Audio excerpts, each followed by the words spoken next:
Hi friends, പുതിയൊരു വീഡിയോയിലേക്ക് സ്വാഗതം. നിങ്ങളിപ്പോൾ ചിന്തിക്കുന്നുണ്ടാവും ഞാനും ഇവളും കൂടെ എന്താണ് ഈ തുള്ളിച്ചാടി ഒരുങ്ങിക്കെട്ടി എങ്ങോട്ടാണ്. ലുലു മാളിലേക്ക് പോകാനുള്ള വേഷം കെട്ടലാട്ടോ. ഒരു സാധനം നോക്കണം, കിട്ടൂല്ലേന്ന് അറിയില്ല, എന്തായാലും ഒന്ന് പോയി നോക്കാം. ഈ കാണുന്ന ഫ്ലൈ ഓവർ ക്രോസ് ചെയ്താണ് നമ്മൾ ലുലു മാളിലേക്ക് പോയത്. ഫ്ലൈ ഓവറിൽ നിന്ന് പുറത്തേക്കുള്ള കാഴ്ച നല്ല രസം കേട്ടോ. ഫ്ലൈ ഓവറിൽ നിന്ന് ഇറങ്ങി ചിരിച്ചു കളിച്ച് നേരെ ലുലുവിലേക്ക്.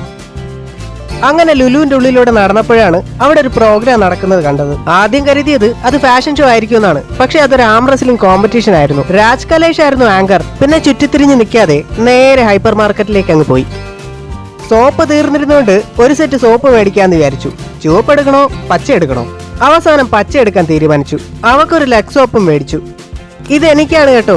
ഹെയർ ഫോളിന് എനിക്ക് എഫക്റ്റ് ആയത് ഈ നീലി ബൃങ്കാതിയാണ്. എന്ത് പ്രതീക്ഷിച്ചാണോ ഞാൻ ലുലു മാളിലേക്ക് വന്നത്, ആ ഐറ്റം ഇവിടെ കാണാനില്ല. ഒരു ചൂണ്ടായിരുന്നു കേട്ടോ ലക്ഷ്യം. വലിയ ഡിമാൻഡൊന്നും ഇല്ലാത്തതുകൊണ്ടാണെന്ന് തോന്നുന്നു അത് അവരിവിടെ നിന്ന് എടുത്ത് മാറ്റി.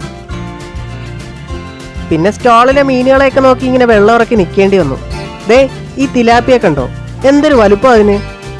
ഹൈപ്പർ മാർക്കറ്റിൽ നിന്ന് ഇറങ്ങി നേരെ ഫുഡ് കോർട്ടിലെ നാഗാസിലേക്ക്. ഇവിടുത്തെ ഗുണ്ടൂർ ബിരിയാണി ഒരു രക്ഷയില്ല കേട്ടോ. ഞങ്ങളും മേടിച്ചു 2 ഗുണ്ടൂർ ബിരിയാണി.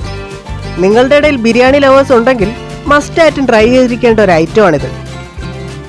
വീട്ടിൽ തിരിച്ചെത്തിയ ഞാൻ ഫ്ലിപ്കാർട്ടിൽ നിന്ന് 600 രൂപയ്ക്ക് ഉള്ളിൽ വരുന്ന ഫിഷിംഗ് റോഡ് കോംബോ ആയിട്ട് ഓർഡർ ചെയ്തു.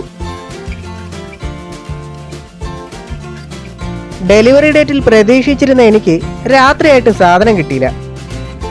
രാത്രി ഒരുപാട് വൈകിട്ട് ഡേറ്റ് റീഷെഡ്യൂൾഡ് ആയിട്ട് കാണിച്ചു. പിറ്റേ ദിവസം മംഗലപുരത്ത് ഈ കാർട്ടിന്റെ ഹബ്ബിലേക്ക് ഞാൻ പോയി. ആളില്ലായിരുന്നുകൊണ്ടാണ് ഡെലിവറി എത്തിയെന്ന് അവർ പറഞ്ഞത്. ഏറെ തപ്പിയതിനു ശേഷം നമ്മുടെ ഐറ്റം കിട്ടി. വീട്ടിൽ വന്നൊരു കുളി പാസ്സാക്കിയതിനു ശേഷം ഞാനത് അൺബോക്സ് ചെയ്തു. ആ ബോക്സിൽ വേറൊരു ബോക്സിനുള്ളിലാണ് ഐറ്റംസ് ഉണ്ടായിരുന്നത്. മുമ്പാരോ റിട്ടേൺ ചെയ്ത ഐറ്റമാണ് നമുക്ക് കിട്ടിയത്. ബോക്സിനുള്ളിലെ ബോക്സിൽ തൂത്തുകുടിയാണ് അഡ്രസ്സ് കണ്ടത്. എന്തായാലും ഈ ബോക്സും കൂടെ ഒന്ന് പൊട്ടിച്ചു നോക്കാം.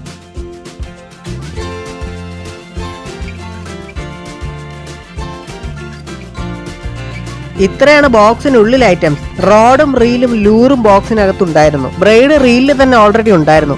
നമ്മുടെ ഫിഷിംഗ് റോഡിന്റെ ടോപ്പിൽ ഒരു ക്യാപ്പ് വെച്ചിട്ടുണ്ടായിരുന്നു. ലൂറൊന്നും വലിയ ക്വാളിറ്റി ഇല്ലാത്തതാണ്. ഫിഷിംഗ് റോഡിൽ റീല് സെറ്റ് ചെയ്യുന്നത് ദേ ഇതുപോലെയാണ്. ഇതിലൊരു മാനത്ത് കണ്ണി സ്ട്രൈക്ക് ചെയ്താൽ കൂടെ ഒടിഞ്ഞു പോകാൻ സാധ്യത കൂടുതലാണ്.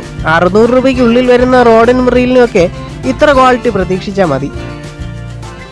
നമ്മുടെ ഫിഷിംഗ് റോഡിന് അത്യാവശ്യം നല്ല ഹൈറ്റ് ഉണ്ട് കേട്ടോ. ഇതുകൊണ്ടുള്ള കാസ്റ്റിംഗ് വീഡിയോ ഉടനെ നമ്മുടെ ചാനലിൽ വരുന്നതായിരിക്കും. മീൻ പിടിക്കാനൊന്നും അറിയില്ല, എന്നാലും ഒന്ന് ട്രൈ ചെയ്ത് നോക്കാം. വീഡിയോ കാണുന്നവർ ലൈക്ക് ചെയ്യാനും സബ്സ്ക്രൈബ് ചെയ്യാനും മറക്കരുതേ.